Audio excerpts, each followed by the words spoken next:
waxaan gelaynaa qaybta kale subtopigeena kale oo la yiraahdo levels of structural organization. Levels of structural organization wax kale ma ahan, waxa weeye structurally bini aadamka waxa ugu yar ee uu jirkiisu ka samaysan yahay oo markii la isku dardaro qof dhameystiran sameynay. kan koowaad waxa wax la dhaho levels kala duwan uu leeyahay. waxa ka koowaad waxa weeye chemical level waxa loo chemical level waxa weeye atoms ayaa isku tagaayo. atoms markay isku tagaan molecule ayaa sameynaya. molecule-kaas markaa wuxuu ka sameeyaa atoms badan. atom wuxuu ka samaysan yahay caadi waan naqaan chemistry aan ku garanayna. atom wuxuu ka samaysan yahay elements ama particles ayuu ka samaysan Soomaa waa proton, neutron iyo electron ayuu ka samaysan yahay saddexda element Soomaa. markay isku tagaan waxay sameynayaan atom ayay sameynayaan. atoms-kaas isku tagay maxay sameynayaan? lambarka labaad fiiri, molecule ayay sameynayaan. molecules-kaas isku tagay maxay sameynayaan? organelle ayay sameynayaan. organelles-kaas isku tagay maxay sameynayaan? cellular ama cell ayay sameynayaan. waxa la cellular level alla.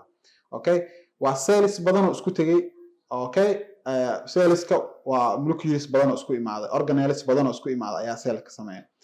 kan shanaad fiiri waxa la tissue level. Tissue level waxa waa tissue badan oo isku mid ah oo hal meel ku sameeya. Tusaale ahaan kale smooth muscle tissue. kan lixaad waxa weeye organ level. Organ level waxa waa organs or different tissue ayaa organ sameynaya. tissue kala duwan ayaa organ sameynaya. toddoba waxa weeye organ system ayaa sameysma. organs badan marka isku imaadaan waa organ system level alla. organ system level consists of different organs that work together closely. Tusaale ahaan kale digestive system oo kale waa organs badan oo isku imaaday oo dheefshiidka ka shaqeynaya. kan sideedaad waxa weeye organ systemka badan maxay noo sameynayaan? whole organism. jirkeena bini aadam dhameystiran markaa sameynaa. organism level alla. organism level, okay, human organisms are made up many organ systems ayay ka samaysan yihiin. sida caadiga ah haddaad qaadanayso course oo anatomy ama anatomy physiology, levels of structural organization-ka intaan ay ku egyihiin. waxay ku egyihiin organism ama whole organism oo jirka bini aadamka markuu dhammaystirmo. laakiin waxaan dhammaystiranaa halkan wax la yiraahdo pyramid of life ayaan dhammaystiranaa oo kanoo wax lagu sii daray marka pyramid of life kan inta badan waxaa lagu qaataa maadooyinkaas kale ee social science-ka ama environmental science-ka sida sociology oo kale ayaa lagu qaataa. laakiin halkan waxaan ugu sii daranaa si wax yar yani aad wax yar uga sii ogaatid levelskan inay sii soconayaan dee oo inta kale ku ekeen. sida ognahay waxaad adigu markaad qof dhammaystiran marka aad noqoto jir ahaan waxaad ku nooshahay dee dadad la nooshahay. marka waxaa laga yaabaa inaad magaalo kusii nooshahay. waxaa laga yaabaa inaad waddan kusii nooshahay. qaarada inaad ku nooshahay. adduunyada markaa inaad ku nooshahay. marka levels kala duwanaa jiro. waxaan wax yar ku daranaa marka oo dhammaystiranaa waxa la yiraahdo pyramid of life-ka. pyramid of life-ka organismka waxaa ku xiga wax la yiraahdo population. population waxa weeye all inhabitants of a particular place. waa nooleyaal markaa deegaamaystay ama degan particular place, meel qaas ah oo cayiman ayay degan yihiin. marka waa nooleyaal oo meel cayiman degan aan dhihi karnaa. population-ka waxaa ku xiga community. community waxa weeye a group of people living in the same place or having a particular characteristic in common. waa group of people, waa dad ama nooleyaal same place degan, meel waxay ku nool yihiin same place ama waxay leeyihiin particular characteristic in common, wax gooni ah markaa oo ka dhexeeyo oo groupkan ka wada dhexeeyo.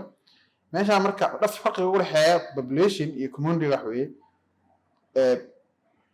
population-ka wax weeye waa meeshaas dadka ku nool nooleyaal gooni ah. sida caadiga xaafadda dadka degan tahay waxaa laga yaabaa xaafadda ku nooshahay waxaa ku nool bini aadan oo adigoo kale ah. waxaa ku nool xayawaan. waxaa ku nool nooleyaal kale oo ilmo aragti ah sida microorganismska sida bacteria kale ayaa ku nool. yacni nooleyaal badan ayaa ku nool. marka population waxa weeye waa nooleyaal gooni ah sida bini aadamka ku nool ama xayawaan ku nool. laakiin community waxa weeye dhammaan nooleyaasha ku nool meesha particular place-ka ku nool ayaa waxaa la community. waxaa ku jira xayawaankii, waxaa ku jira bini aadamka adiga ah, waxaa ku jira nooleyaasha ilmo aragtida ah. waxay nool oo dhan baa ku jira oo meesha goonida ee particular place-kas ku nool ama xaafadas ku nool ama magaaladaas ku nool waxaa la community. haddii hal loo kala qaadana waxay noqonayaan populationka xayawaanka iyo populationka humanka ee kala noqonaya. waxaa ku xiga community, waxaa ku xiga wax la yiraahdo ecosystem.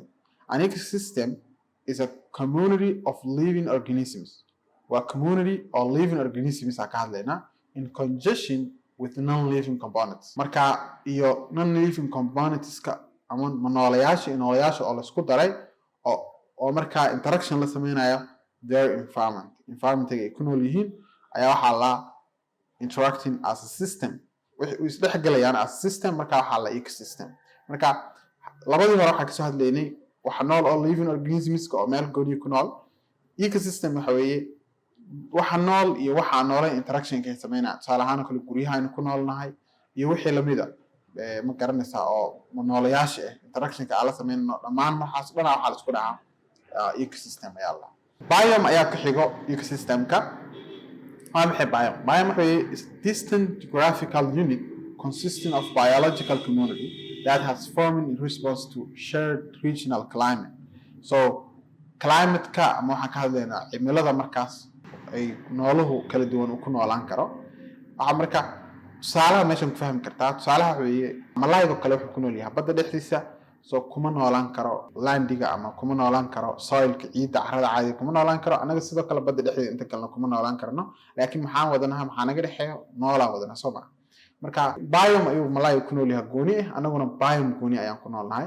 so waa laba kala duwan laakiin noolaan wadana. so biome wuxuu noo sheegayaa distant geographical unit anagoo wadan nooleyaasha wada haddana markii la isku daro yani biome tusaale ahaan oo kale Soomaali kale biome ay gooni leedahay waxaa ku nool ma garanaysaa nooleyaal kala duwan ayaa ku nool.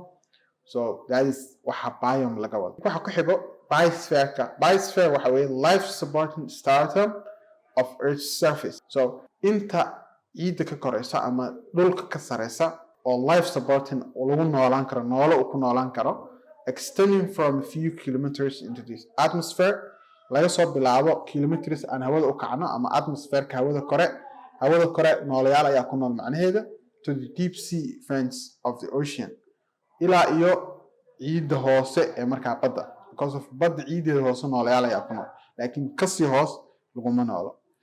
okay, it can also be termed as zone of life on earth. waxaa kaloo la dhihi karaa biosphere-ka zone of life on the earth. waa zoonka ama areada lagu noolaan karo marka ciidda laga hadlaayo ama marka dunida aan ka hadlayno. marka macnaheedu waxa weeye biosphere-ka waa inta lagu noolaan karo dee ama ha noqoto badda dhexdeeda, badda hoosteeda, carrada oo aan anaga hadda ku noolnahay iyo nooleyaal kaloo ku nool hawada. so hawada nooleyaal ayaa ku nool, anagu ciidda ma ku noolnahay. ciidda carrada hoosteeda wax yar hoose oo badda hoosteeda ee nooleyaal kala ku nool. waxaas dhan marka la isku daro baa xalaa biosphere yaal. so that is pyramid of life-ka sida sawirkan aad ka arkaysid atomkii ka soo bilaab ilaa biosphere. so biosphere-ka ugu weyn oo ujeeda sawirku uu sii weynaanaya mar ka dambaysa. biosphere-ka ugu weyn yahay, biome wax yar ka yaryahay, ecosystem-ku yar, community, population, organism, organ system, organ, cell, organelle, molecule, atom ayaa ugu yar. that is waxa la lahaa pyramid of life ayaa la lahaa. aad ayaad mahadsantihiin. lecture-keena maanta intaanu ka egyahay. waxaan rajeynaa parts kale direction-ka iyo qaybaha kasi dambeeya inaad la socon doontaan. aad mahadsantihiin. wixii fariina noo soo reeba oo maxaa la dhiirigelin iyo waxyaabaha aad jeceshiin inaan markaas